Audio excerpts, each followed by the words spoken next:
когато ме отнеха от майка ми. Мечтаех само да я видя отново. Довлачиха ме и ме захвърлиха тук сама. Минаха месеци, откакто ме затвориха тук. Вече не мечтая за нищо. Дните и нощите се сливат.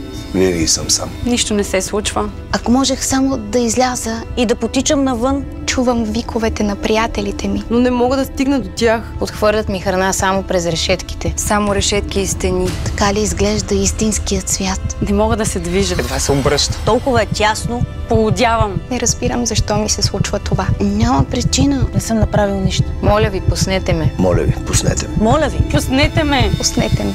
Моля ви. Подпиши петицията за забрана на клетките за телета в България на bezклетки.bg. Теленцата имат нужда от теб. Ти можеш да промениш света им. Направи го сега.